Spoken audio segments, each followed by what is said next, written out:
pour moi, le métier de producteur. C'est un chef d'équipe. C'est la personne qui doit avoir les idées, des envies, et qui doit réunir une équipe pour faire aboutir ses idées, ses envies et son projet.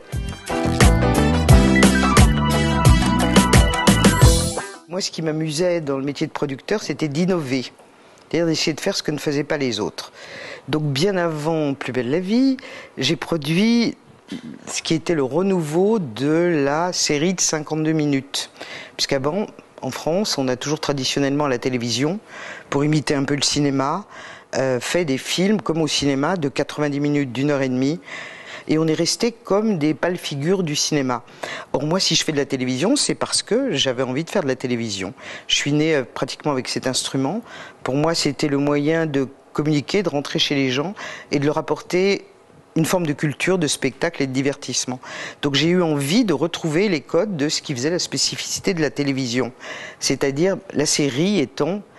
Puisque une série, comme son nom l'indique, c'est quelque chose que vous retrouvez toutes les semaines ou sur plusieurs mois. Et donc, on a réinventé la série et on a créé la série PJ. Donc cette série a très très bien marché et ça a été un énorme succès. On s'est dit, il faut qu'à l'image, parce qu'on était le pays en Europe qui produisait le moins de quantité de fiction par rapport aux Italiens, aux Espagnols, aux Anglais. Donc il fallait trouver du travail pour les comédiens, les techniciens et trouver à produire de la fiction. Or, la fiction qui donne le plus de travail, c'est une fiction quotidienne. C'est pas moi qui ai eu l'idée de départ, c'est Hubert Besson, donc, qui est le producteur de Plus belle la vie. Et comme on travaillait dans la même société, c'est moi qui l'avais fait rentrer dans la société, on a travaillé ensemble et donc on a lancé voilà, Plus belle la vie, qui est un vrai bonheur de création, d'inventivité, d'histoire, où en fait on est parti sur une communauté dans une petite place à Marseille, et on essaye à travers les personnages que nous avons inventés de traiter les problèmes de société, alors soit en drame, soit en polar, soit en comédie. Et notre deal, et on s'amuse beaucoup, c'est de se dire qu'est-ce qui va intéresser les gens dans un an ? Qu'est-ce qui va nous tomber sur la tête? Quel va être le problème qui ne sera pas traité ou qui ne sera pas résolu? Et à travers ça, eh ben finalement, ça sera une analyse sociologique de notre époque, des années 2000. À travers, on a traité du mariage homosexuel, de l'avortement des jeunes, du racisme, de la burqa, tout en essayant de rester dans le divertissement. Bah, ça marche. On est une vraie école, puisqu'on a 20 scénaristes qui travaillent sur une semaine. On a formé des techniciens. Marseille est devenu un emploi de tournage extraordinaire.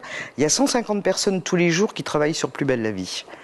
Et donc Marseille est devenu un mini Hollywood, parce qu'on a créé... Il y a beaucoup de gens, maintenant qu'il y a des techniciens qu'on a formés, il y a des gens qui viennent tourner à Marseille, et c'est devenu le 2e centre de tournage après Paris. Donc moi je suis assez fière de cette réussite-là. Une fin? Ben, en 2012, la fin du monde annoncée. Non, ça aura une fin. La seule fin qu'on donne à ce genre de série, c'est quand le public ne vient plus.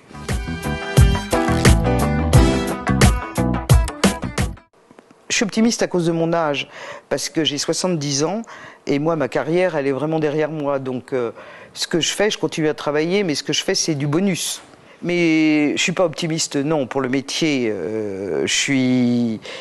Puis il faut bien, comme Sophie est assez pessimiste, que le métier est très dur, il faut bien que je sois optimiste, il faut bien qu'il y ait quelqu'un dans la famille qui soit optimiste. Mais le métier est enfin le métier, il n'est pas différent de ce que vivent les gens dans leur quotidien. Et on traverse la crise, et donc ce qu'elle disait est très très juste, de plus en plus formaté, de plus en plus, de moins en moins d'argent, où l'argent il n'est pas là où il faudrait qu'il soit, beaucoup d'influence politique sur le choix des sujets. Non, on est retourné en arrière, là. Donc non, je ne suis pas vraiment optimiste pour eux. Pour moi, oui, puisque, voilà. Le problème de la production de nouvelles séries, c'est comme tout, ça démarre avec des jeunes sympas, plein d'ambition, qui ont plein d'idées, puis c'est pris en main par les producteurs. Donc, c'est comme tout. Je veux dire, et le producteur de web-série qui va avoir un succès en web-série, il va avoir qu'un rêve, comme tous les gens qui font ce métier, c'est de faire un film et de monter les marches à Cannes. Donc c'est un éternel recommencement, et il va y avoir des gens qui vont se faire plein d'argent en devenant producteurs de jeunes mecs de web-série. Ils vont leur prendre, il commence à y avoir des histoires et des procès. Donc là, je suis pas optimiste. Hein.